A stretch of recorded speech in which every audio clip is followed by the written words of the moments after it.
sir. We gonna talk about a little something today. Hanging out in cult world. I was kind of thinking about something today. I'm a just I kind of looked at some of the news, but I was kind of having a thought that I'm not sure completely how everybody defines cults, uh, but I can tell you how I define it. What is a cult? I don't know. I kind of think, well, hang on, I'll let people get in. This is one of the scenes from one of my favorite movies growing up as a kid. Scary as all hell. You know what? I don't think this is the scene from that one. This was a remake, but Children of the Corn. Children of the Corn. And I kind of think that nowadays there's an awful lot of corn going around, and we just join in, and and people just corny. I love them to death. They're my friends and family and different people, but it's I guess the way I kind of define cult to me is it's people getting together, people getting together on something they believe that's not a fact, but something they believe might have some supporting facts that it might be plausible. And then they make really dumb decisions as a group to imply their beliefs on other people by doing things like salting their bodies up and eating them or just whatever, some crazy stuff they come up with. I think we live in a modern cult time. I think that if we take the religiousness out of what we define a cult, I think we got a lot of cults. I think I think that probably is really a big issue with what's wrong with the world today is because everyone's always trying to convince you to join their cult, to join in on something, to do something to somebody else on philosophies that aren't true or aren't proven true. Let's put it that way. So I was gonna kind of just let me get my comments up first and see what's going on. See how everybody's doing this Friday in cult world where everybody has a cult fighting everybody else. Nobody really knows what's going on, but they're willing to fight. So I'm just let me see what y'all doing this morning. Oh, it was a very creepy movie. Yes, good morning, Jasmine. It was a creepy movie. Scary. Jasmine, this one was the cause of many a nightmare I had as a child growing up, where all the kids got together on childish ideologies, probably why I should be scared as an adult, but I'm not that scared today. I'm a little grown. I'm a little grown. I can kind of handle my own, but on top of that, as a child, I didn't really understand that everything happens for a reason. And that's very scary. But today it's not scary to me as an adult because I do believe everything happens for a reason. And I believe the world unfolds precisely as it's supposed to, going to, or maybe perhaps what we allow it to, or what something preordained to, some microbiology, fungi. I'm good with all of that. But so I don't have nightmares today about the cultisms of all my friends and families, my adult friends who just believe some corn. They believe something corny. They get together in the cornfields and they just decide to do dumb things that are based on no facts. And I think in this movie they were just hanging people and stabbing them, and had the the pitchforks and stuff, And I wonder, are we not doing that today? Are people not getting together today in the little corn groups, in the little cornfields, in the corn churches? Now, they don't have crosses. Some of them don't. But they sure got pens and colors and nationalisms and races and nationalities. But it's all corny. It's all just corny. So, and I'm good with all of it. I kind of laugh my way through it. But it's Friday. Friday is the day that we don't feel like we're some modern slaves. So, but anyway, let me see who we got in the house this morning. We got Jasmine, I saw already, and Cindy and Mark. Hey, Robin, how you doing? Said you love my humor and my knowledge and my love. Well, thank you about the humor and the love part. I'm not sure, Robin, how much knowledge I got. I look at things and it's just funny to me what adults believe in and what adults like they want to convince me of. And it's just I laugh at it. Like Robin, I turn on the news in the morning, I just start watching, and it's almost like a comedy show. And I'm just watching, it's like this is real. I feel like I'm watching Children of the Corn again. So anyway, who else we got in here? Shara Stan, Carrie, how you doing this morning? What she say? Then they make really dumb decisions as a group. Yes, yes, yes. That's what I like. They get together on some corn because it's not true. Like they try to convince you of something they couldn't possibly know. And then they get together, they start yelling and screaming, and they want to convince you of something, and then they do some real dumb decisions, and they don't can't figure out why it's dumb because it's based on something that ain't true. You don't join in. And then down the road, you say, but you know it wasn't true. Like after it's all just gone and flipping out, everybody yelling and screaming. And it's just like, but I try to tell you, you know, that it's no, Yeti's not really real. I just, the Sasquatch, nobody see. And Yeti might be real. There's more evidence of that from my perspective, but. But then, yeah, but you know what? But see what happens, Sharistan, because after that, though, they're so lost in their cornisms. You try to tell them later, and it's like you're speaking alien to them. It's like you're did what was that? What was that racist, funny movie? The gods must be crazy. Where the guy come talk to you, and I feel like I'm talking to my friends in some forgotten African language, and they just look at me like, "What is he saying? Release the memo. What's that mean? What's he talking about? Well, take your vaccines and get your flu shots. Just get your bear medicine and your medications and drink your water out the tap. You just crazy, and I just feel like I'm talking like alien to them sometimes. So sometimes I don't say anything. I just sit back and laugh. But I found a bunch of y'all online where we can we can talk about this stuff, and I say things like, say things like Agenda 21, and y'all already know what I'm talking about. And I don't have to explain anything. And it's just like, be careful with GMO, and y'all already got it. You already did your research. So it's kind of, it's helpful to me, Shiriston, to have, a community of us where we can come together and we can talk about it. I watch my other live streamers, and, we just, it's just healing to speak in human language, not cult language, but in human language, and have other humans out there know exactly what we're talking about. I really appreciate that. Brother Mark said, come hug some trees. I hug trees every day, Brother Mark. Mark, I was planting yesterday. What was I planting? I was planting, oh goodness. The fruit got a lot of seeds in it, and it'll come to me. Pomegranates. I was planting some pomegranates the other day. I was hugging them. Hey, Ish, how you doing this morning? You say, could I bump up my volume? Am I low? Y'all can't hear me. I got the biggest mouth in the world. People always trying to tell me to shut up. Y'all can't hear me. Hold on, let me know if hopefully I'll speak a little louder. I was probably a little low earlier. What you say? You look like a little one outnumbered. Oh yeah. Oh, I'm outnumbered here. Listen, I don't mess with these people. And this is why when you go and you're outside of your element, you got to be very careful. I'm outside of my element in this little cultism church. But this is what I was thinking about. Tell me if I'm crazy.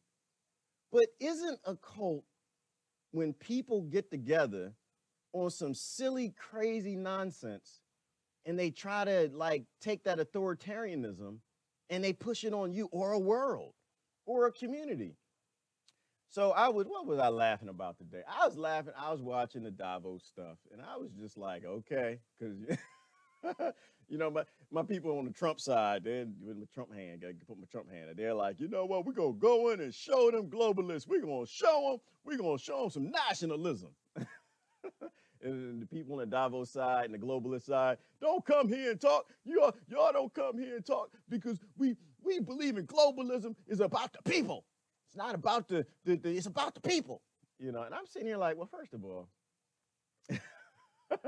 Because I'm not in any of those cults. It's like, wait a minute, globalism is about some billionaires becoming trillionaires, and I think nationalism is about the millionaires who want to become billionaires, and I'm none of them. So I don't I don't have any dog in those fights. They won't let me in the cult. They won't let me in the room. If I can vote for them, but they won't let me in the church. You know, I show up to the cornfield. They have me up on a cross. What is it? The scarecrow. They have me all hung up. So so I went and I listened to the speech. Thank you, Sharistan. I'm not crazy. I appreciate that. Good morning, Diane. How you doing? And so I watched it, and I basically and I laughed through the whole thing as usual. I heard some talking in between the laughing. It's just like the speech started off on some nationalism, so we can get the nationalist side, get them going. And the rest of the speech was globalism. The whole speech, everything was about some globalism. It was a nationalism costume, and it was all wrapped in a whole bunch of globalism agendas. And I'm just sitting here, just like, people believe this stuff. Like you could have took his face off, put in the other president, Obama, and it would have just sounded exactly the same. You could have took his face off and put Bush or Clinton in. It's the same speech. Presidents don't make any decisions, people. I think it was but in this cult, I think it was Ezekiel. Was it Ezekiel? I think he ran it. He made some decisions. That was just, oh, let me see if I find a picture of that brother. That brother was scary. I know. I do want to talk about the news. I'm just sitting here. So they make me giggle a little bit. I thought I had a picture. I think his name was Ezekiel. Oh, he was a mean kid. He just was evil. No, I don't have it. I don't have it. So a lot of little stuff going on in the news. Yes, Diane, 99%. We have to bring in. The problem is though, I think a large portion of our 99% is wrapped up in this whole cultism thing. They all got their own little cults, and if we don't start pulling them out, if we don't like start bringing them back to some sort of, I don't know, common sense, we're in big trouble. Like I posted something the other day. I was thinking about. I was like, because I was thinking community, right? The word community, it's based on the word common, right? So community, you got to have things in common to be a community. And if you don't have things in common, then there is no common sense. It was a rabbit hole. It was hurting my head a little bit. And I was just thinking, right, so if we don't act like we're a community globally, we don't have global common sense. Because how can anything be common? How can we be a global community if we don't have things in common? Which is why they always want people to fight over things they don't have in common. They always talk about things people don't have in common because they don't want them to know they have anything in common. Because if we actually become, oh man, it's not even at a global level, even at a national level, we're not a community. I don't think any nation is. But if we actually talk about the things we have in common, we actually become a community, which means we have common community sense, which means these cult things can't happen, right? Because that's where human rights and authoritarianism and greed and all these things are empowered by the fact that we don't have what generations before us had. They had more community, and they had that thing called common sense. There were limits to what you could go, right? I mean, they disagreed. Every group of people always had some disagreements, but they never let their disagreements infect their common sense. If you let your disagreement infect the common sense of the community, then you were thought to be crazy because there was something wrong with you. Your brain didn't have the ability to process the commonisms in that community. So I was kind of thinking about that yesterday. It was less yesterday into the evening. So I posted something. Sometimes I'll post something and people like, I don't know what the hell you're talking about. I don't even. If that makes some sense, let me know. But we gotta talk more about common ground, right? And I think common ground is in this whole grammar thing, which I suck at. I think how do we get back to community and common sense and having things in common is we have to talk about common ground. I think that's the key to everything. Because if we can talk about what we have in common, then it means that we can start to build back up community and common sense. And so I whole lot of C's, big words, little words, but the big words to me. But it's grammar, and I think that's where we have to go. Good morning, Buddha. Welcome to the conversation, Mr. Lane Buddha. How you doing? I don't even know what I'm supposed to call you no more. You change your name. People changing profiles. Facebook, stop deleting people profiles and just that's some authoritarianism stuff that they try to do. Actually, it's a page I used to post to. I can't even post. They delete the page. It's just anonymous. I'm sorry, but you had a word anonymous, I guess, in your name, and that scares people. So yeah. So Davos, it was what it was. What is Ish talking about? It must be just me then, Gerard. It's a long way. The sound has to travel. Oh, from Pennsylvania to Australia. Okay, so am I still low? Oh, you know what? My mic volume, I don't look like it's not at 100%. Hold on. Let me get it at 100%. And we can, I think I messed it up. I don't know what I'm doing. Hold on. There we go. Now that should be at 100%. Let me know if that's louder. Hopefully you can hear me now. So that's what I'm thinking. Brother Mark, how the chickens doing? I got to get me some chickens. It look like they got chickens here in the church. I got to get me some chickens. But that's going to take me a little while. I got to get a little more land before I do that. I got to give me a little more time. I don't want the girls to run into any troubles, join some cults and turn on me and try to take down the 1% of the ownership of the farm. Jasmine's talking about, how about starting with a life as common ground? How about starting with a life as common ground? If I'm tracking where you're driving, as children, we do need to start on common ground. I think we do. I think children definitely start on common ground. Like not at this age. This age, they were already crazy out their minds. But when kids are born, they don't care anything about your cult. They don't care about your religion. They don't care if you believe in aliens. They don't care if you don't believe in aliens. They don't care if you believe in Bigfoot. They don't care, speaking of fantasy, they don't care if you believe in Democrats. They don't care if you believe in Republicans. They don't care if you believe in things that have never shown to do any of the things that they say they believe in.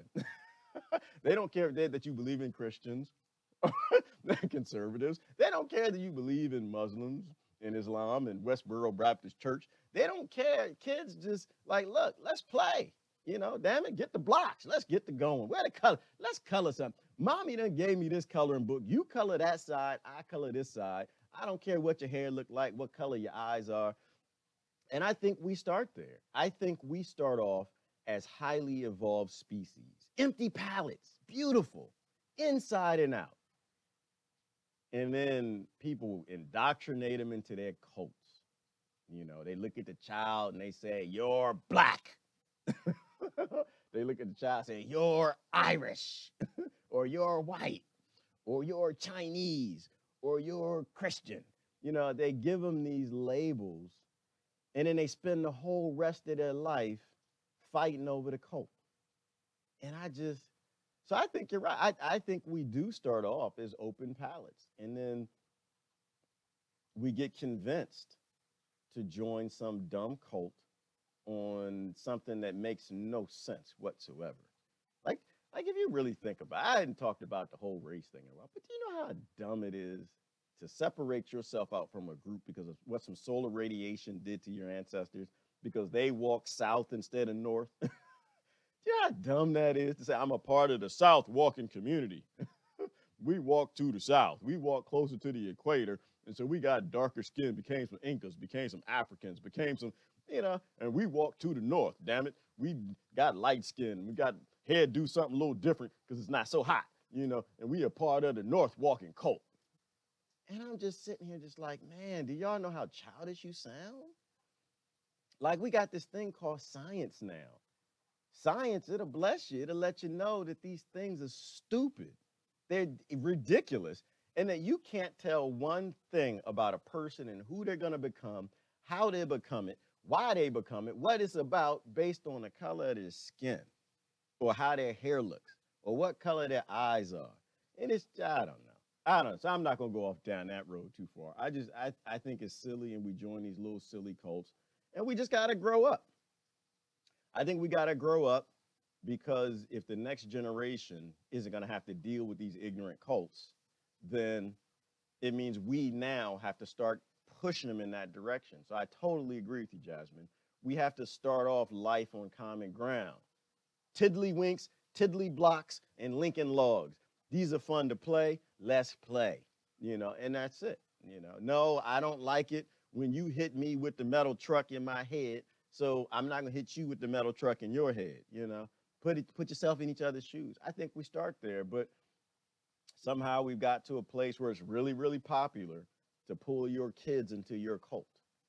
And I, for one, I gave up on that. I'm done with it. I told my kids, I don't know what y'all are. I have no idea if I did. Listen, we had slavery on both sides of our family, right? So I don't know. It could be some Irish in there, and there's some English up in there, some Swedish and African definitely up in there, and might be some Indian and some Inca. And I don't want y'all to choose which one you choose. I don't want you to choose it. If you want to choose it, that's up to you. But I'm not going to tell you which genes that you have to choose. That's up to you, brother. Go on. If you don't want to be any of them, I'm okay with that. If you want to choose one, I'm okay with that. But if you just choose to be human, then I think that I actually taught you something. Then I think I succeeded as a father. If you get to a point where you're just like, nope, they're all crazy. I'm not a part of any of them. I'm just a member of the human race. Don't hurt people. Leave people alone.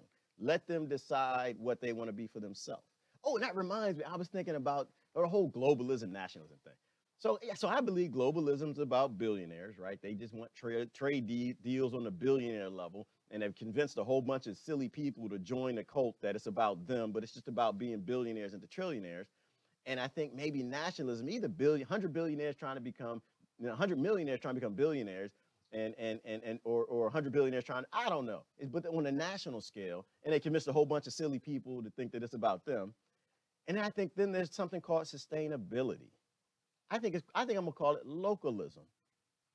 There are people who understand that at the basic level, the strongest communities, the strongest provinces, regions, nations, planets are all based on strength at the local level. It's kind of like your immune system, right? It's kind of like your body. If you have health at the cellular level, if you have intact genes, genetics at that level, your whole body is healthy. Cancer, disease, none of these things at the higher level can ever take suit. And so I think when we are strong, when we're localists, we're strongest. Buy local, sell local, build up your local communities. Like that's where our strength as if you believe in this nation thing, I personally don't. I think it was a 1% border and all the 1% screwed all my ancestors. They screwed all your ancestors too. If you actually do your research, they screwed all of my ancestors. My English ancestors, my Swedish ones, my Irish ones, my African ones, my Native American ones. They screwed all of them. They screwed all of them. And so I don't believe in their borders. I have no interest in anything they handed down. They call some people white, they call some people black. I don't have any interest in that either. Because why would I cherish and keep alive their dreams, right? Why would I keep their hope alive? I don't want to keep that alive. That's dumb. Their borders are dumb too, so I don't keep that. I think we need to be localists. That's kind of what I'm thinking.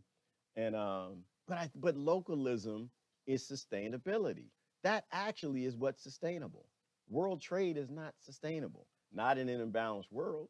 If you want to be sustainable, everything has to be at the local level. It has to be strong at the local level. Otherwise, you got an area in your body that needs some metastasis. You got areas in your body that are too alkaline. You got areas in your body that are too devoid of oxygen. I forgot what that's called. But then disease sets in.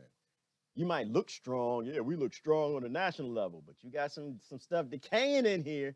You got some cancer, some tumors growing, and it's going to take out the whole country or the whole earth because you got that little people in the cult. I don't know if that's making some sense. It makes sense to me. It might be kind of crazy to y'all, but I think through stuff. It just y'all send me down these thought patterns and processes and all this stuff that y'all send me.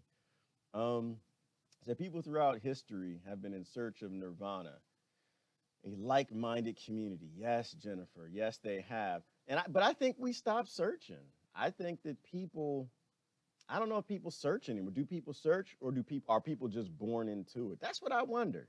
I think some people search for. I know I'm searching for it. I'm looking for panacea, nirvana, utopia, whatever y'all want to call it. I'm just looking for. Listen, I just want to wake up in the morning and live my life, right? And I think that's what most people want. Most people don't know how to get it. They just want to wake up and be good, do good, smile, enjoy some stuff.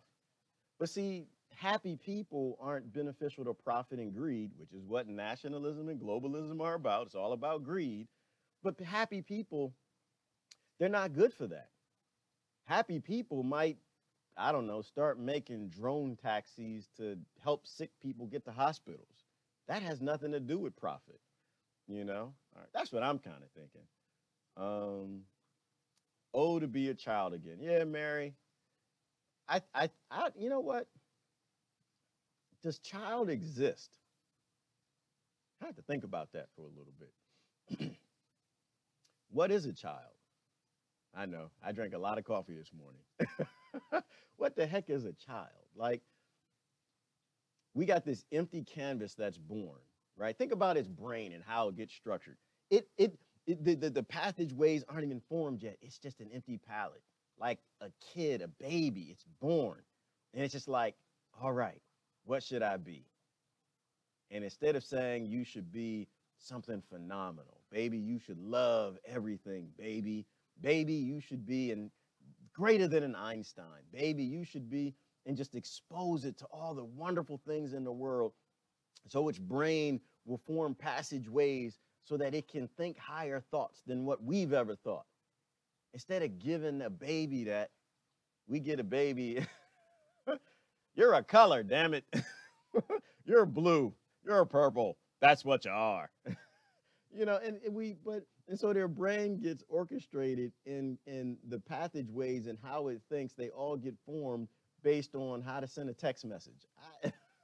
You know, how to, and it's not that coloring is bad, but how to color and how to speak one language as opposed to 30 languages, everybody's language. How to compete with everybody else and be better than Susie as opposed to how to help Susie be better. Hmm? I can draw better than Susie. I can color in the lines. Susie can't do that. Well, what about if we taught them, you know what, Susie? Oh, you're not coloring. Like, oh, let me show you, girl. Listen, you can take this, go like this, hold your hand real steady. What if we taught them to, instead of competing with each other, to grow up as adults, ignorant, competing with each other, not knowing that their wealth means someone else has to live poor, fighting with each other over grades? What if we taught them to grow up and don't compete, but build up their community? Contribute to the community, help people who need help, as opposed to take as much as they can out of a market so the people who need help can't get a damn thing. I don't know. I don't even know what a kid is. I don't know what a child or baby is. I just think that they're probably more evolved than we are. And I think when they're born, we de-evolve their brains to not become something phenomenal. That was something I was talking about a long time ago, which was we really don't even know what a brain is. And it's odd that our brains are actually, they rewire based on the environments that they're in and what we teach them. And why would we have that ability? Why would our brains, why would a human brain, right, that came from a monkey a few minutes ago and just had a cart in a wheel an hour ago, whatever, why would it have the ability to rewire itself to utilize high electronics? Right? Because that's what they say. They say our brains are being rewired now as we speak because we're of cellular technology, that we're using this high technology and our brains are working in different ways and they're capable of more multiple computations at a time.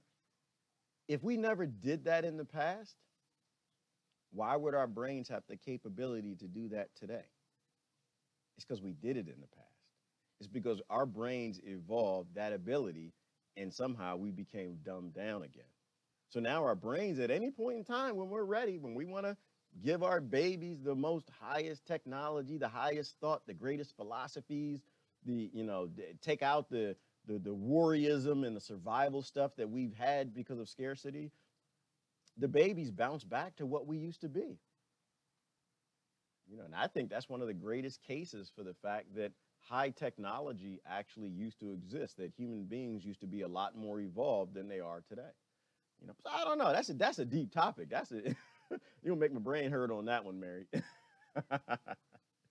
Yes, Elaine, live like a child with no apologies. Sister Jennifer, the Venus Project is an example of a sustainable community based on a resource-based economy. It is, and I love it. You know, Jennifer, one of the critiques, I listen to brother, I always say it backwards, Peter Joseph Joseph Peter. I'm gonna say JPPJ. That's what I'm.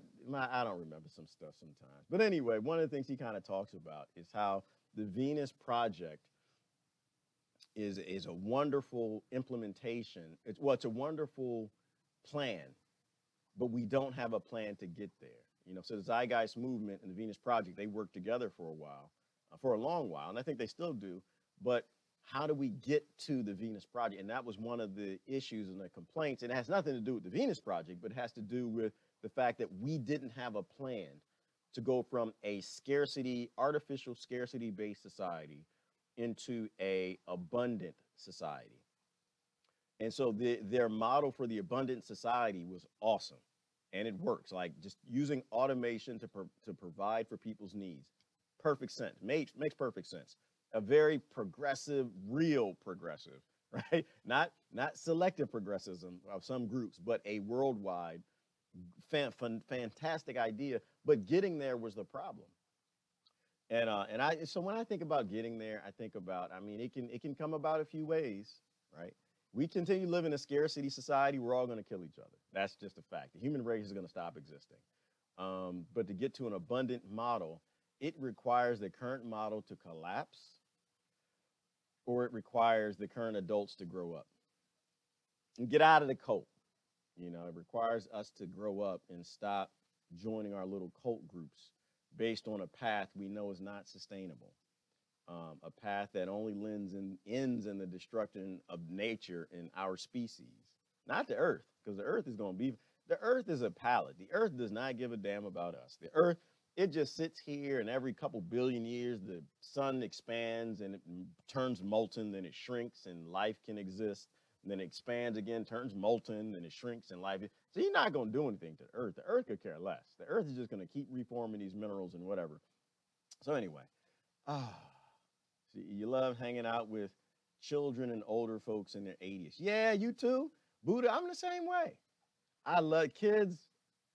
You know, kids, because the kids, they don't have the filters, and they're still more evolved than we are, and they'll just say things that'll make you say, "Wow," you know.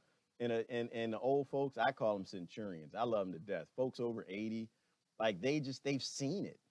You know, they've seen a lot more of it. There are elders, and we always used to respect our elders. And now people don't listen to anything the elders say. They just want to be children of the corn.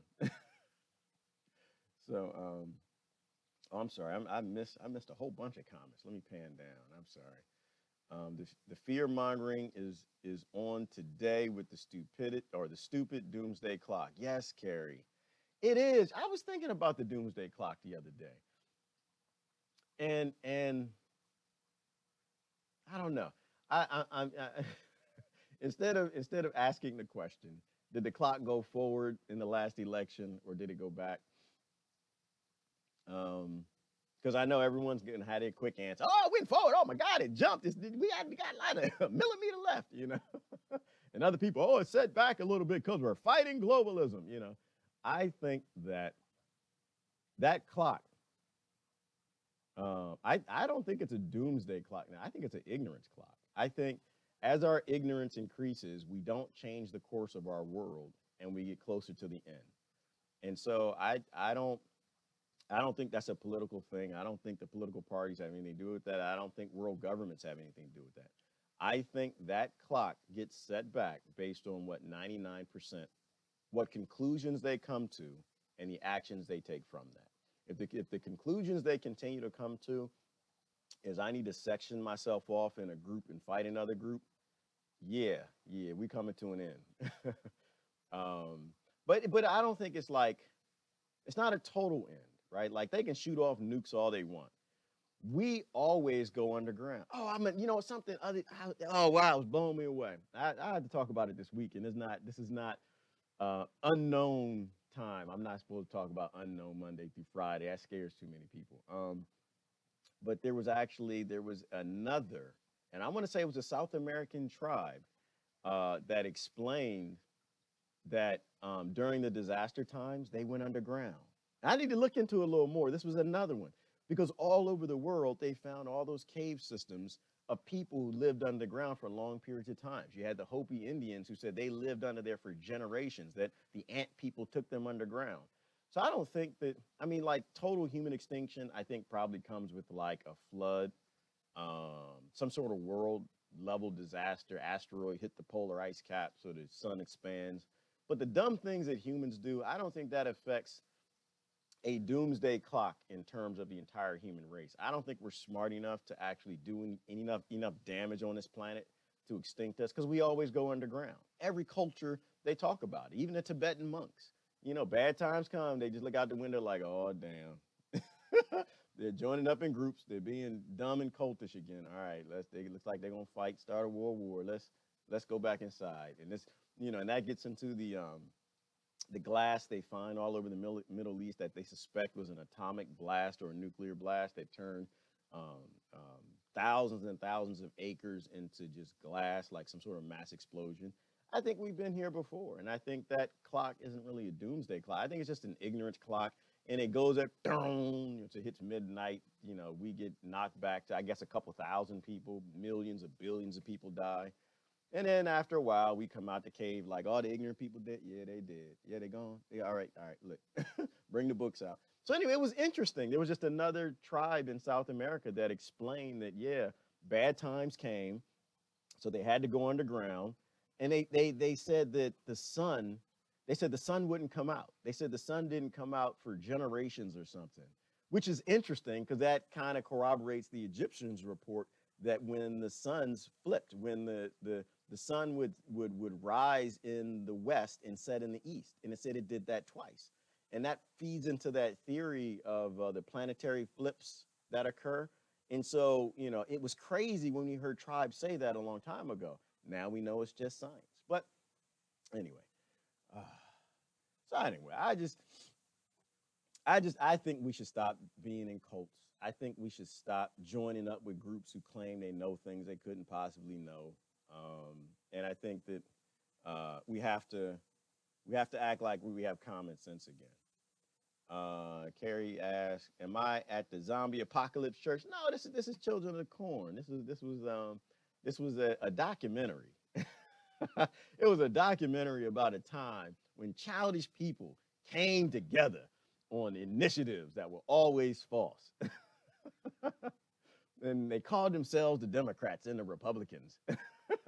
They called themselves the left and the right, and the conservatives and the liberals. And they all believed different things, but all their leaders all did the same damn thing. And they stayed in the cult, and they hung up a lot of people, and people came into the town, they'd take them, they'd hang them up on crosses and stuff. Because they were real childish. They didn't know how to act like an adult. They would just,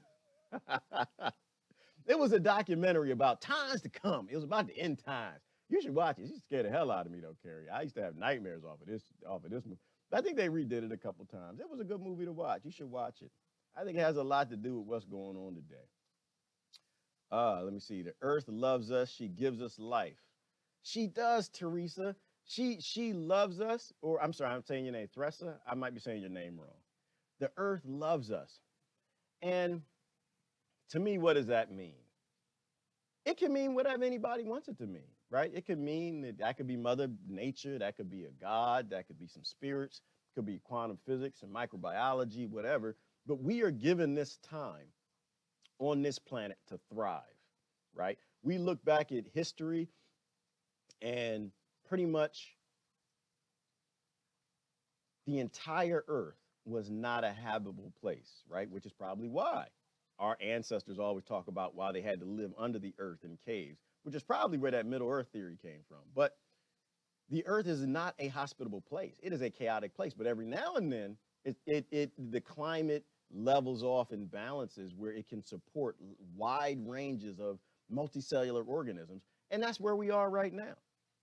You know, if an alien came and put the moon in its place so we could live, I'm good with that. If God did it, if it was that mathematical anomaly, I'm good with that too. But I agree, earth, the spirits, whatever we want to call it, soul, it loves us because it actually is giving us a period of time to evolve to a point where we can get the hell off its back, because that's really what it was. It doesn't want to see a girl. It does not want us to stay, because if we stay, we die. There are always some floods. There's always some super volcanoes. There's always an asteroid. Something is gonna kill us. It's not, maybe it's not the Earth, but maybe the Earth is just saying, listen, y'all, I'm gonna give y'all some time to see if y'all can figure out how to get together and survive here. But if you stay too long, if you're a house guest and y'all don't come together and make some spaceships, go live out in space, because, you know, the multicellular organisms, we don't have any place in this universe we can live. Every planet eventually will kill us. Our only places to fly is to make our own environment, right? It's to take all this microbiology and take the animals and the plants and the dirt with us on some big massive spaceships and live in a place that's stable, where the sun and all these things won't constantly be killing us every, I don't know, 20,000 years, millions of years, whatever it may be. So I think the Earth does love us, because it's giving us a chance to get the hell out of here. So we don't have time for cults. We don't have time for dividing up and fighting over silly stuff. I don't know how we went down this path. I was going to talk about the news, but I guess y'all got some interesting stuff to talk about. So I'm just going to, I'm going to keep going down the comments. But I think it does love us, but we have to get together and figure out how to use technology to help people out. So let me see. Okay. Oh, hey, Alicia, good morning. How are you doing today, girl? You are late but present. That's okay. This is a class you don't want to be in. I'm not trying to get anybody to join a cult. I'm trying to get people to come back to humanity. So I'm a poke over here to the news. There were some things in the news. I'm gonna get in trouble. I don't know if I should say this one. I'm gonna say it anyway. I'm not worried about my trouble. I'm not worried. You're supposed to get in trouble sometimes. All right, let me turn that. I'm not gonna show it to the commercial goat. I hate commercials. Yeah, this one's interesting. This one will probably get me in trouble. But this is in line. This is in line with what we just talked about. All right, let me put this one up. And submerged bridges. As the River Seine in Paris continues to rise, its pedestrianised banks have disappeared. Usually bustling with walkers and cyclists, they're now a no-go zone, and the city is on flood alert. We have overcome 4 summer heat waves and 2 floods going over 6 metres, one in spring and the other in winter. It is clearly a question of Paris adapting to climate change. The City Council has put in place special measures. River traffic has been stopped, only emergency boats are allowed, and temporary flood barriers are being installed. Paris's world-famous museums are also playing safe. The Louvre has closed a wing and is moving some artworks to higher ground. For some people here, the swollen river has become something of a tourist attraction. For more than 150 years, Parisians have used this statue as a gauge. Now, normally the water level is at around 2 meters and the feet of the statue are visible. But as the water rises, the whole body disappears. Now, city officials here in Paris say that they expect the water level to be above 6 meters in the next few days. All right, so waters are coming up. And this gets into that climate change discussion. And so, you know how we talk about disaster capitalism? There's disaster capitalism, but then there's also disaster cultism. Oh, it's going to be on topic. It's going to be on topic. It's funny how all this stuff comes together. Disaster cultism, wherein bad things are happening, which they've happened before, but I'm going to utilize this to make some money. I'm going to utilize this, which is why I'm not on the climate change bus. No, well, not that bus, not necessarily. I'm not on the popular climate change bus. The reality is the climate changing? Yes, because what we talked about. We have all the ice cores. We know the climate always changes. There is nothing stable about the climate. Climate's always changes. Waters are always coming up. Waters are always going down. People like to debate and fight over, is this going to be for 1,000 years or is this going to be for 10 years? Me, I don't care. If the waters are always coming up, and the waters are always going down, and the asteroids are always coming down, we can't stay here. We got to go. And so, but they'll look at this and they'll promote it, and people will post it and say, oh, climate change, we got to hurry up, get some money. We got to get some money for the climate change, the Paris Accords, you know.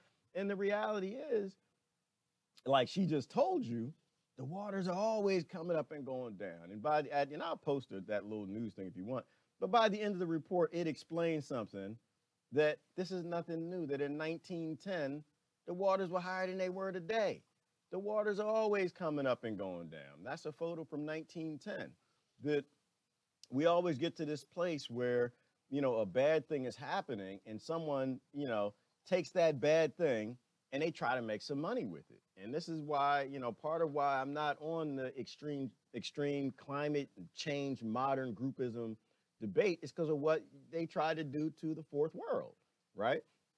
When I forgot what country that was in I think it was in Africa, but it was a third world countries where the carbon footprints for the third world countries had to be significantly less percentage-wise than the developed countries, where they basically said the third world countries, y'all can't develop. We got our coal and our oil and everything else, and we're going to stay right where we are. You guys stay where you are. And to me, I always try to look between the lines. Like, what are they not saying? What's the silence? And the silence really is, if you stay undeveloped, to me, that's just, you don't get no nukes, right? If you don't get no nukes, we can invade you anytime we want. We can take all the minerals we want from the third world, which is what we're doing. And so to me, all this stuff always feeds together in terms of economic hitmen and markets and oligarchs, and they're always behind all this stuff. So when a disaster comes, they take you and they'll put it in a nice, pretty package. You'll look at it and say, ooh, yeah, we got to save the environment. And these people are going to save it. No, they're not. No, they're not.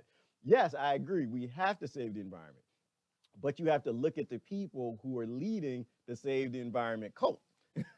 Why? Because if they're not actually saving the environment, if they're actually grouped up with Monsanto and they're grouped up with the chemical companies and they're grouped up with all the companies who are destroying the environment, then why in the heck would you believe in your cult that they're here to save the environment? They're not. They're here to make money, and it's the same scam it's always been. So me, where I get off on climate change, people be mad at me if they want to be. I'm okay with that.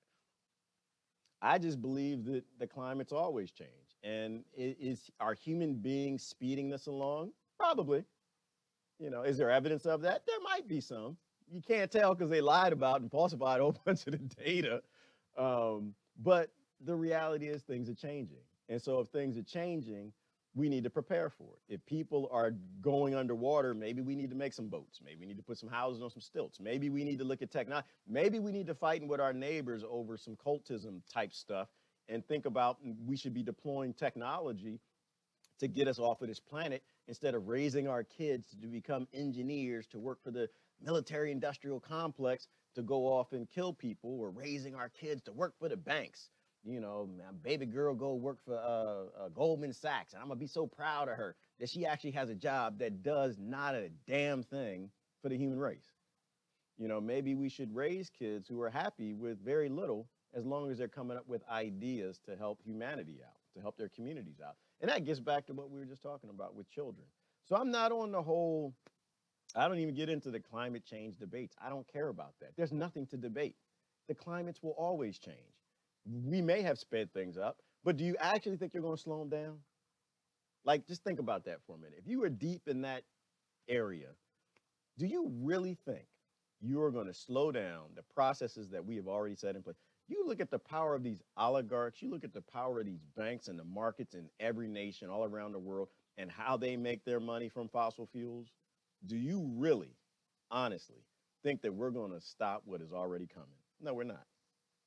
If it's bad and it's coming, it's coming. If it's going to reset, it's going to reset. But either way, we don't get to stay here. So we always got to, I think, look up. I think we always got to focus up. And that's why I always do alien and UFO stuff on the weekend. I love it's fun for me because I think that's where the kids need to look. I don't think people are crazy and they're seeing UFOs all over the place. I think that we don't know anything. I think our ancestors saw that stuff because something was there. We don't know what it is. But I think it might be that indicator that life, if it ever gets to exist in this universe, it will not be staying on a planet. It will be flying around looking at all the zoo-like, Earth-like planets. Like, oh, look at y'all. Y'all crazy as all hell. Y'all killing each other. So, yeah, Carrie, and they said it was a tourist attraction, and that's what it is. But, but people, if you're in that cult, pro or against, they'll use it as a fighting thing, like climate change ain't real, and it is, and then climate change is real and we're causing it. And it's just sometimes I think that these debates aren't even ruled by like politicians or politically faced people like who they used to be.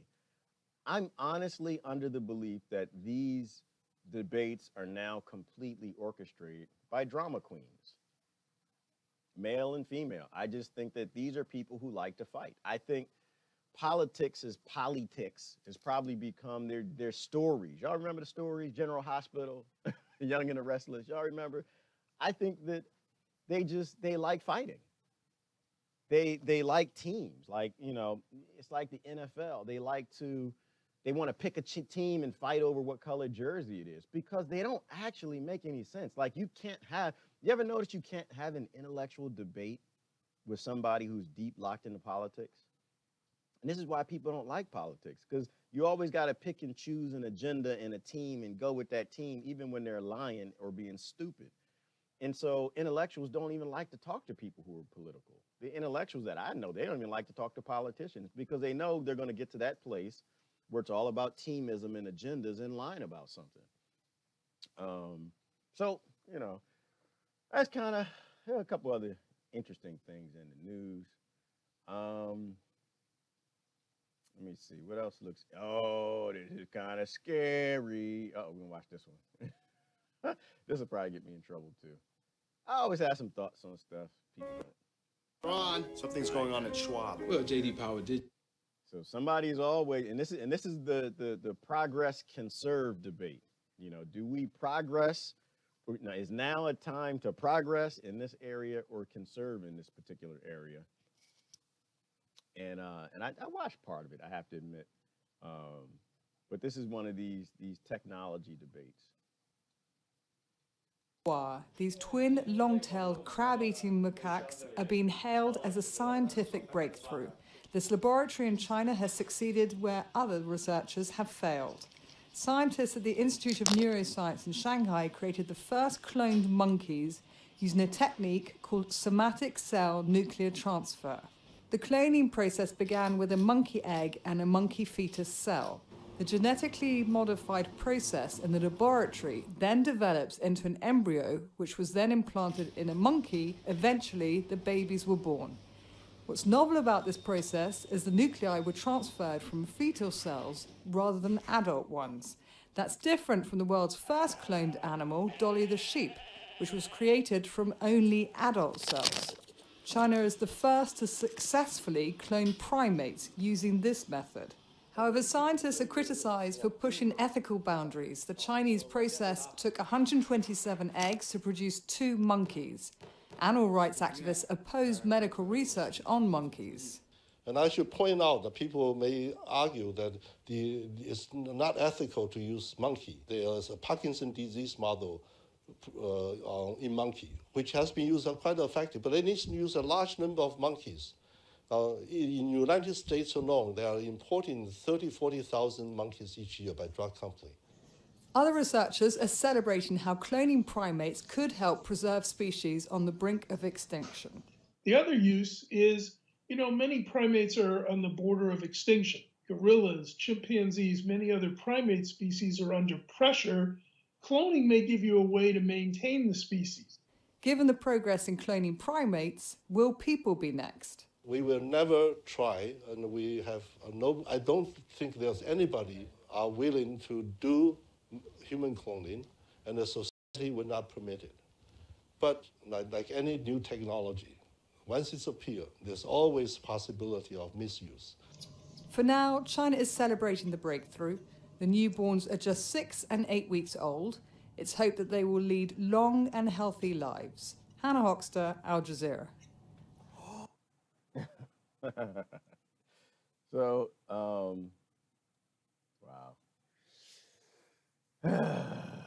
It's a tough one. It's a toughie. Y'all know I love science.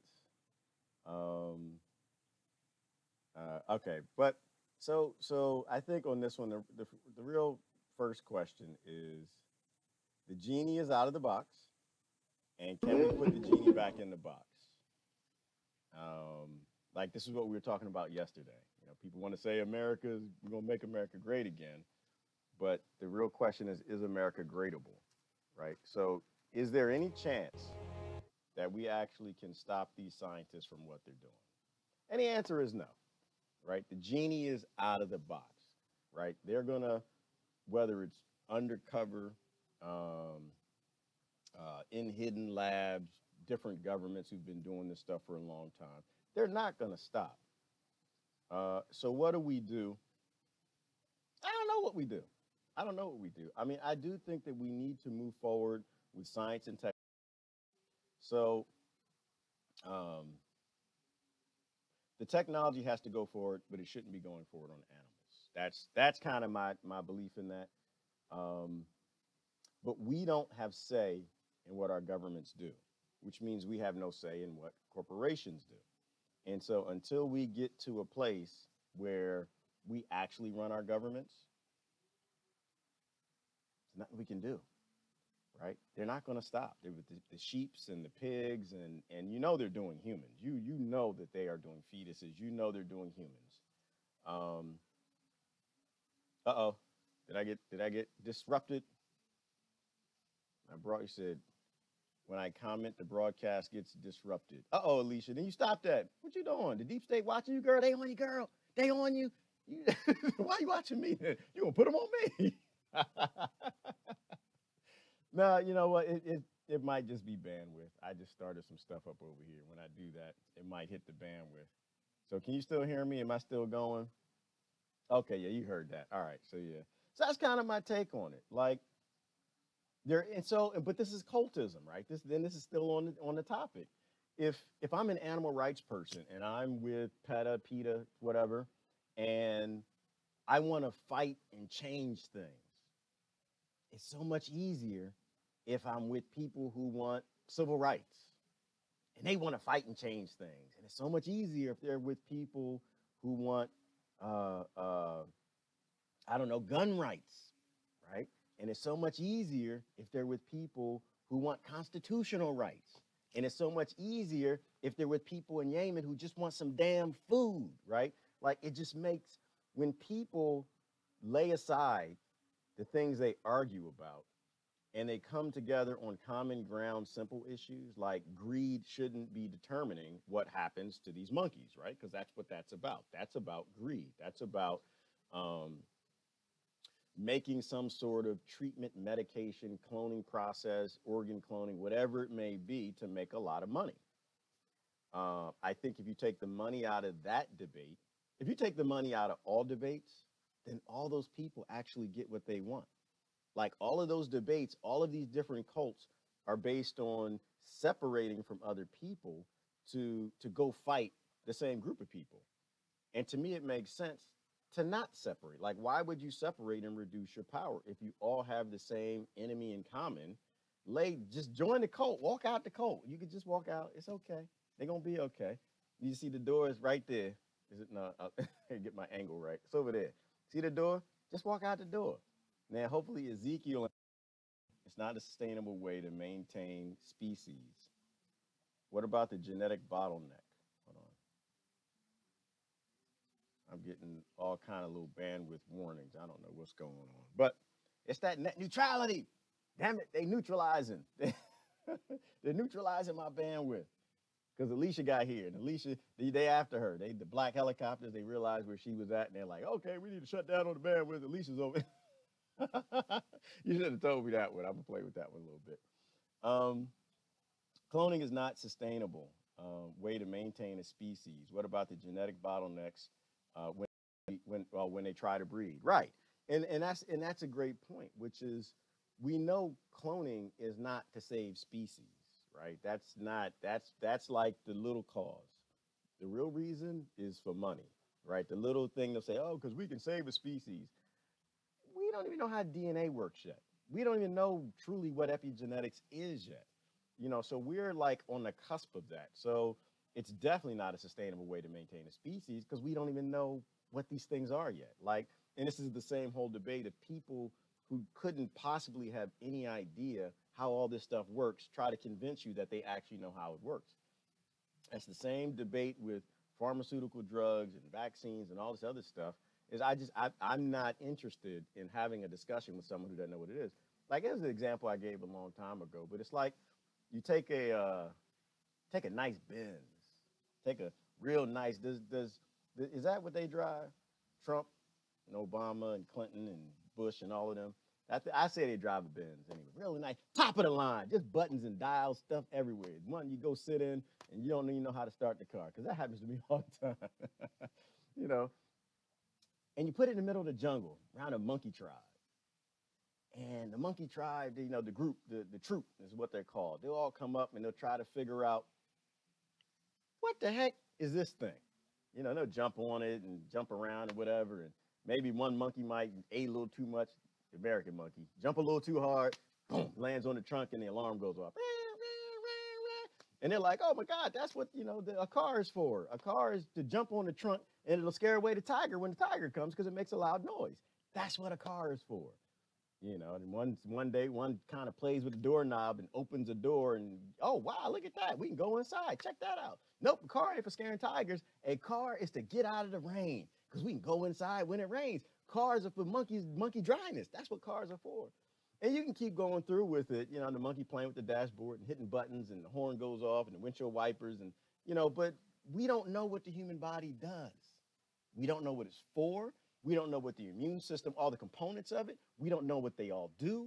And so the idea that anybody on this planet at any sort of genetic level, when it comes to cloning or any other chemical drugs or vaccines or herbicides or pesticides, anything they want to put in you, anything they want to convince you to get you to join the cult, to get you to join their cultism because they want to make some money on ideas, on things that they couldn't possibly know. We're the monkey tribe. We're a troop of monkeys, so superior to nature. Animals used for testing, dissecting, and this stuff. Yeah, that is a scary part, Carrie, where we've got people who always feel that they got it, that they know what they're doing, that, you know, they got to fix nature. They always like to convince you that your body's broken. You got to take these medications. The earth is broken. We got to modify this and do this and change that. You know what it reminds me of, Carrie? It reminds me of a contractor that comes to your house. And they're always trying to convince you that something's broken, you need to fix it. It reminds me of like the auto mechanic, when you take your car, not the good ones, but the foul ones. They're always trying to convince you that something is broken. And I guess going down that thought pattern, you know, so a mechanic, you know, we engineered a car, right? We don't hack cars. We built the car from the bottom up. We know precisely how it works. We are engineering cars. Yes, that is our arrogant human thing. We got that one. We didn't make the human body. We have no idea how it works. We didn't make the weather systems and the climate and the earth and the planet. We have no idea how that works. We guess, we see things, we observe, but every 10 years we realize how little we knew the previous 10 years. So I like to stay out of the hubris of all of that stuff. You know, when it comes to the human body, we are hacks. That's a fact. We are hacks. We hack away at the human body, and they do it from, and it's a mathematical approach, though. I will give them that. You know, the pharmacology. I mean, what they'll do is they'll say, well, 60% of the patients had a good response when we gave them this when they got the blue bumps. I love the blue bump example. And so we gave them this, and it helped them. Well, you know, the question is, teacher, I'm sorry, doctor, what happened to the other 40%? They died. They got really, really sick, you know, or nothing happened. You know, like those are the questions that people have to ask, because there's a difference between an engineer of an environment, an engineer of the human body, and a hacker. You know, it's just like software, the software example, right? There are people who actually write the software. They know it inside out. They know what it does, why it does, when it does, and they can modify it willingly. And it works really well when they modify it. And there are people, this is not my code. I didn't write it. I'm hacking. I'm making a change. I'm screw something up, kill some people. Oh, damn, I shut down the whole server. You know, and so I just think we need to take caution with all of that. It's like we talked about with the do bras cause breast cancer? You know, there are people who convince you they know, and they couldn't possibly know. I just simply say, hey, if somebody's saying that this thing is bad, and we know that this species is known for saying dumb stuff to make money, maybe if I don't need this thing in my life, I'll walk away from it. And my husband just has to get over this idea that he gets to determine how my body works. But most of your husbands ain't that way anyway. It's just this ridiculous idea that we like to give to little girls and give to everybody, that pretty is this. And I'm against all of that. I think pretty doesn't exist. I think pretty, it is what it is. And pretty changes over time. You know, pretty for me has changed multiple times. There are multiple things I used to think were attractive, I don't think are attractive anymore. There, you know, like as a little kid. No, I'm not gonna say any of it. I'm stop there. We're gonna stop there. I'm not getting in no trouble today. Not in that way. I get in trouble, but I'm not gonna get in trouble that way. You're close to the truth today. I can't seem to get you to stay on. Oh, thank you, Alicia. You know, I don't know if I'm close to the truth. I try to talk to just diverse people and process what they're saying. And I try not to let my indoctrination, the cults that people tried to walk me into, people who love me, you know, loving people, but they didn't really understand that the human race isn't designed to be divided up. I try to keep that from letting people give me data, right? I think human beings are data collection devices, and I think we should go out with no prejudice and collect data. And especially if you're in a cult group, because they're all cults, that aren't supposed to talk to. So if cult group A is not supposed to cult group B, then the first stop for you is to go talk to cult group B, because it means that they have some knowledge that you need to know. I have this belief that I think every human being has something to teach me. And if I'm not stupid enough, I'll actually get to learn it, right? Might mean I got to be kind to them. It might mean that I have to let them talk. Might mean that they disagree with me and I don't need to put my points forward at this point in time. It means that everybody, even homeless people, everybody has seen something that we haven't seen. They know something we haven't known. And growing in intelligence and wisdom in life, I think, is putting your hubris aside, is putting your arrogance aside. Yep, and that's for all the communities I'm talking about, even climate change and the medical industry. Leaders are getting that now, and they're adopting more humility that, no, we really don't know what we're doing. And we're stepping back a little bit. You can kind of try this, and they'll give you some holistic stuff. It's the same thing. That's what I kind of think on that. So I don't know if I'm close to the truth, Alicia. I'd like to listen to smart people, and if they know something I don't, I'm not going to debate them. I'm not going to. Why would I debate someone on something I don't know? I just put it in the back. Oh, that reminds. I was going to show something. That reminds me. What was I watching the other day? That's some ignorant stuff. I was watching. Because I don't know what this is. Y'all know what this is. It's release the memo. Hashtag release the memo. And again, I'm not a political person. I don't know why people think I am. I'm not. But I started looking at it. It was a good debate on RT. I have to post it. It was a good crosstalk debate on RT about release the memo. And apparently the FBI is lying, and they're deleting files and hiding text messages and different stuff because the Russophobia thing was all a lie. You know, that they actually were intentionally someone was using the FBI as a political tool. And who was that news to again? Somebody, cults. It's only news to cults. The FBI has been utilized for that for a long time. Ron Paul and Rand Paul and the rest of them wanted to get rid of FBI. Y'all didn't want to listen to them, so y'all kept them. But I'm not all for getting rid of the FBI. I think they have to be disbanded. A lot of good people in the FBI. Like, you have to remember that, or think about, the majority of people in these private armies, the CIA, the FBI, the NSA, the DHS, they're our family, right? They're good people. They mean well. It's not them. It's always the leadership. It's just like Democrats and Republicans. I give them a hard time, but they're good people. Their leadership is corrupt, and they're in that cult, so they can't tell Ezekiel. When somebody drives, the adult drives to town, Ezekiel goes out there with the what is that? It's not a hoe. What's that farm tool where he was cutting everybody up in the movie? They accept that because Ezekiel keeps them safe. Ezekiel has convinced them to put their hope in Ezekiel. And so they live in the Children of the Corn town and they feel safe. You know, so they're good people in these groups. They're just scared, right? They're scared to step out away from the group for whatever reason. So I think that, you know, FBI is very useful, and so is the CIA and the rest of these private armies. I don't think when we uncover all this corruption and all the lies about the JFK files and who killed Martin Luther King and who killed 3,000 Americans on 9/11, all of that stuff, when we uncover that, those should put forward the initiatives of, you know what, centrally managed, this doesn't work, right? Centrally managed, you know, we're not going to support that anymore. We support dividing these people up and maybe give them to states. Maybe the FBI becomes the SBI, the State Bureau of Investigations, but you give them the ability where they're linked across all states and so they can all work together. Now, of course, I can only agree to that if y'all delete 98% of all the laws that are out there. They're all unconstitutional, but y'all don't want to do that yet. You know, but I think these things, when this corruption happens in its mainstream media and they're actually talking like the FBI might be lost, the leadership might be lost, we have to push forward what we think makes sense. We got to stop letting them hand their dumb ideas down, because all they're going to do is fire the middle guy, right? Like, they'll get a patsy, they'll fire the patsy, and the FBI is safe again. No, it isn't.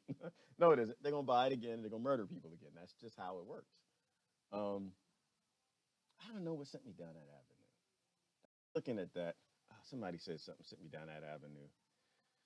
But that's just another thing where we can control these things if we act like we are a group, if we act like we're human beings instead of little cult members in our little cults.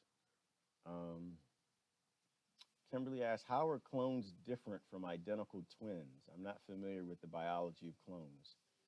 How are clones different from identical twins? So theoretically, and I have to say theoretically, because we don't know what we're doing when it comes to the human body, and I will never convince you I know anything. I mean, they take the exact DNA and they clone it, and it's supposed to be an exact copy of the other.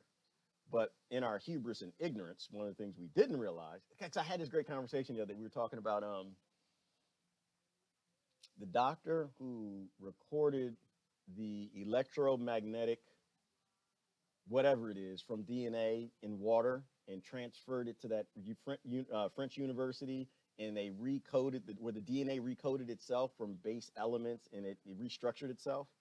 And the lady said to me, and it was real deep, she said, yeah, but the person that they cloned when at the doctor's lab is not the same person that ended up in France, right? It's not the same DNA, because we know through epigenetics, the DNA is constantly changing, right? Based on environment. It's flipping genes all the time based on environment to survive in this ridiculous world that we live in, and all these pharmaceutical drugs and everything everybody's taking. So a clone, there's no such thing as identical, right? Not even identical twins. They start off that way, but then their DNA, epigenetics, does what it does throughout their life. So I don't think there's any real cloning. You know, you're just copying something, but 2 seconds after you copy it, it's something different. You know, and I think it's great science, and I think it's things that we need to progress. I think we have to think about the ethical way of doing it. You know, we don't have any oversight over these groups that are doing it because they're private. They have their privacy, which is why my stance is always there shouldn't be anything that's private. The only thing that should be private is your own little personal life. If you're messing with technologies that perhaps could destroy our environment, could cause major disasters. If you're a government, you got nuclear weapons, you got guns, tanks, bombs, all this stuff. You can't have any privacy because you pose a threat to human civilization. You pose a threat. And you might mean well, but you could do something stupid. Your science could do something stupid. You could release the virus and start the zombie apocalypse. You know, I don't think any of that stuff can be quiet. I think they can't have quiet secret labs all over the world. Like, what's that lab in New York? There's an island in New York where they experiment on crazy stuff. And I guess, you know, one of the theories was the Montauk monster that washed up on shore on the beach, that it came from this island where they did all these genetic experiments. I don't think you can do that stuff without people knowing. People have to know. I think people have a right to know everything.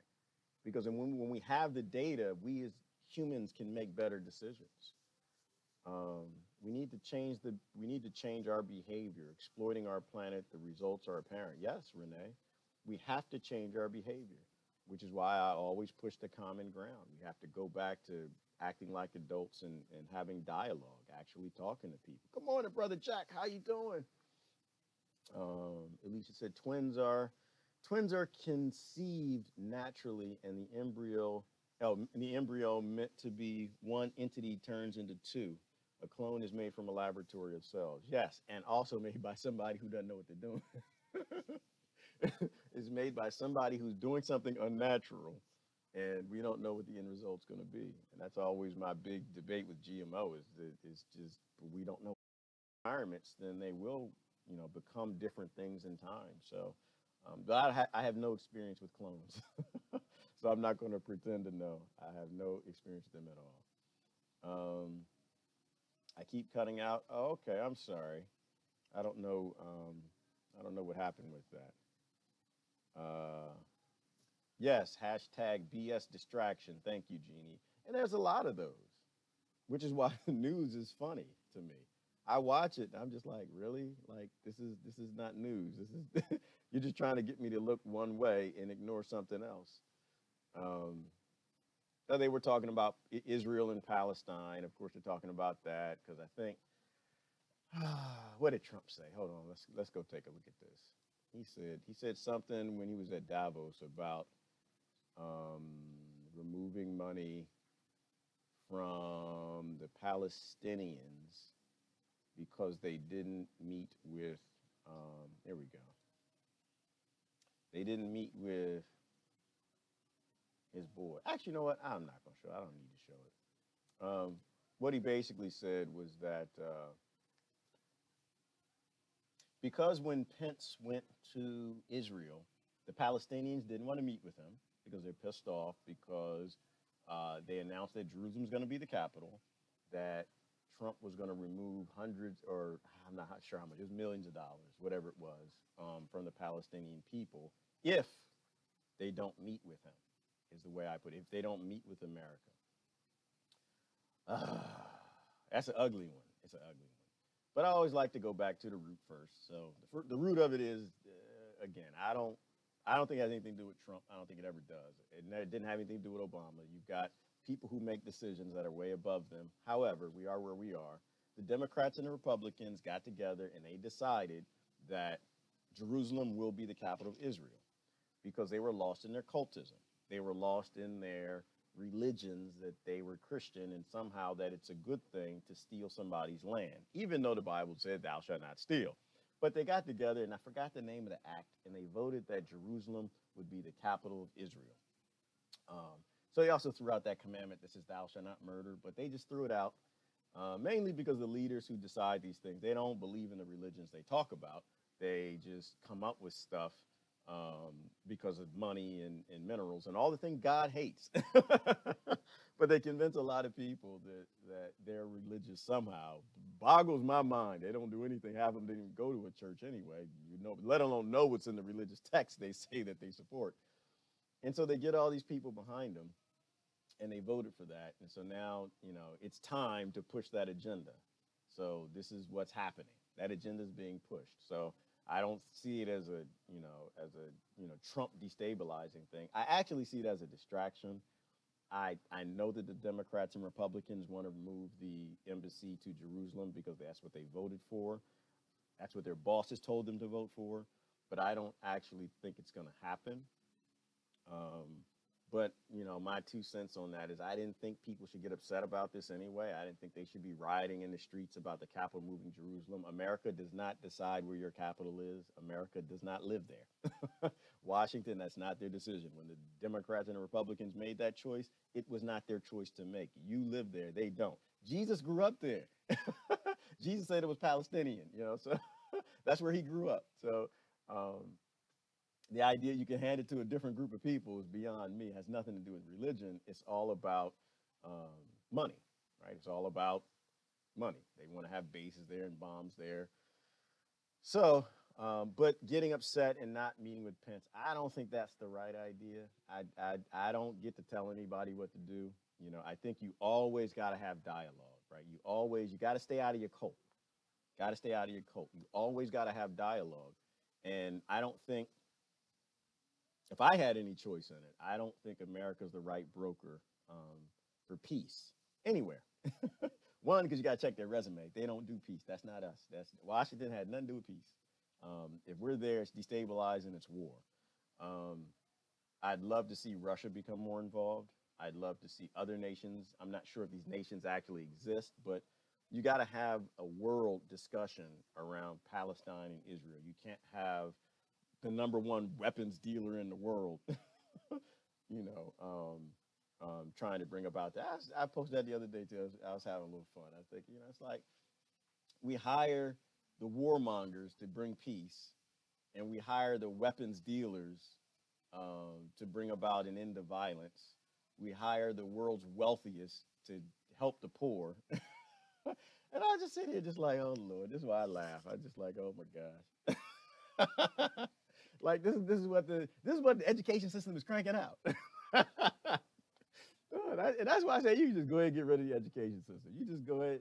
We just slapping duct tape on top of duct tape on top of duct tape and can't figure out what a car. Wait, where's my car at? I got to go get in the car. I got to get in the car because this is the duct tape world. We got these duct tape solutions. Where's my car at? There we go. I got to get in the car today. We're just going to keep riding down the road, slapping more duct tape on it. Something doesn't happen. Oh, we got a new law. We're going to slap some duct tape on it. Something happens. Oh, we're going to come up with a new accord. Slap some duct tape on it. Instead of just saying, we need to go to the dealer and get a new car. We messed up.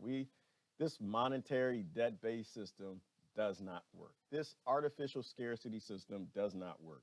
This economic hitmen robbing countries for their resources and their land does not work. This colonialism that we're constantly involved in does not work. And it has nothing to do